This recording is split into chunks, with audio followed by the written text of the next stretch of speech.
Monsieur le Président, les populations de l'OPT Mindoubé et environ, par ma voix, vous souhaitent ainsi que la délégation qui vous accompagne une cordiale bienvenue. Et vous remercie pour la marque d'attention que vous avez portée à leur égard après la tournée provinciale de l'Est-UR et votre élection en tant que candidat du front de l'opposition. Vous nous faites l'honneur de reprendre vos activités en foulant les terres de Mindoubé dans le 5e arrondissement. Monsieur le Président, depuis 2 ans que vous êtes résolument engagé à parcourir les profonds recoins de notre pays. De ce fait, nous vous félicitons pour ces initiatives, car c'est par les contacts et les rencontres de ce genre que celui qui aspire à la gestion des hommes pourra se rapprocher de ses concitoyens et concitoyennes afin de mieux les connaître leurs besoins. Ainsi, il pourra réaliser et consolider l'unité nationale. Monsieur le Président, depuis l'élection présidentielle anticipée du 30 août, une classe d'hommes politiques dépourvus de bon sens et de mentalité douteuse se sont installés à la tête de l'État, mettant à mal la cohésion. Cette consolidation de l'unité nationale que le défunt président Omar Bongo, à sa manière, s'était fait comme cheval de bataille. Depuis leur arrivée, les inégalités se sont accrues, le chômage, les délestages à un point fini, la casse des bâtisses et des logements de certains de nos compatriotes faisant lieu de sans-abri. Tous ces comportements prouvent le manque d'intérêt que nos gouvernants actuels ont envers les populations dont ils sont censés protéger. Ainsi, la malgouvernance, le népotisme, la gabegie, la criminalité se sont installés comme vertus. Alors, comment faire pour sortir notre pays de cette impasse qui a lieu presque 43 ans et s'est empirée il y a 6 ans? En somme, 49 longues années qu'une famille est au règne de notre pays, confondant le bien public à leur bien propre. Alors notre pays court dans un abîme. Pour sortir notre pays de cette impasse, il n'y a qu'une seule voie, celle du rassemblement. C'est pourquoi j'appelle ici les Gabonais de tous bords politiques, que vous soyez du nord, du sud, de l'est ou de l'ouest. Devons-nous comme un seul homme pour réparer les erreurs de 2009. Débarrassons-nous des imposteurs.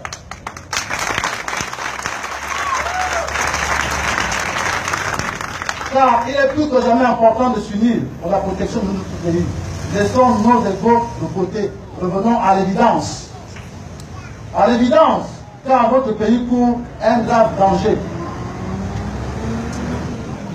C'est en ce sens que nous, jeunes, hommes, femmes et notables, nous avons décidé de se mobiliser derrière un homme charismatique, doté d'une espérance avérée, qui rassure à la fois les partenaires internes et externes et les Gabonais de tous bords politiques. Cet homme, j'ai nommé Okoka Tingjam. Oui, Monsieur le Président, désormais, comme tous les Gabonais, nous devons vous appeler par le nom que votre mère vous avait donné. Étant donné que nous sommes en Diabantou, Okoka, fils de Ping, baptisé Jean, né à Ombé.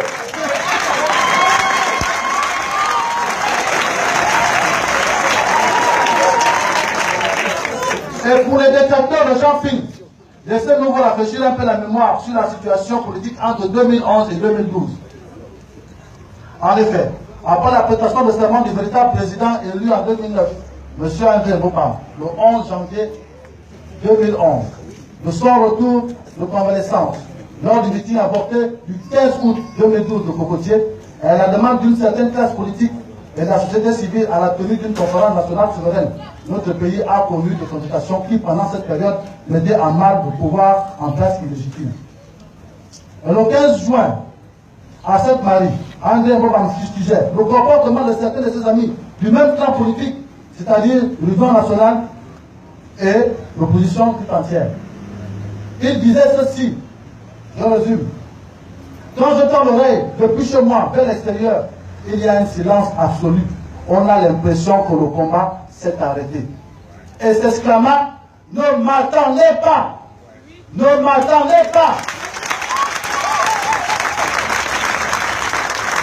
point de départ pour de nouveaux soins médicaux. L'opposition gabonaise est restée dans une liturgie qui ne disait pas son nom. Où étiez-vous?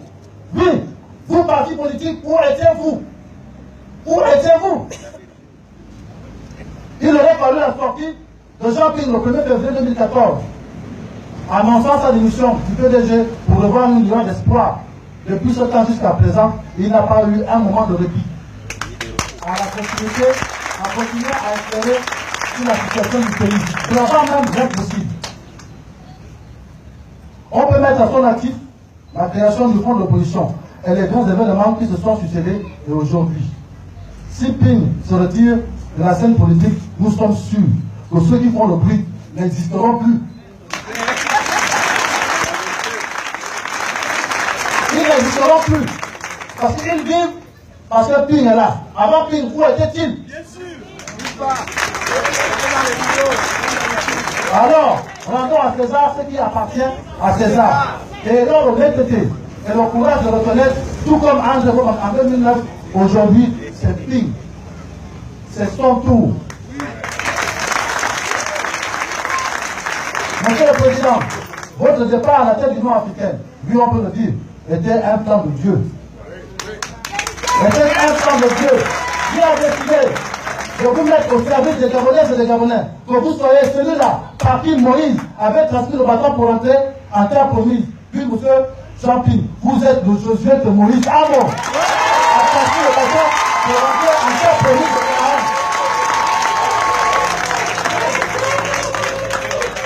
Le Gabon de demain se prépare aujourd'hui. Et avec vous, monsieur le Président, avec vous, nous sommes sûrs que le Gabon ne sera plus comme avant. Avec vous, nous sommes sûrs que nous serons à l'abri de la peur et du besoin. Je vous remercie.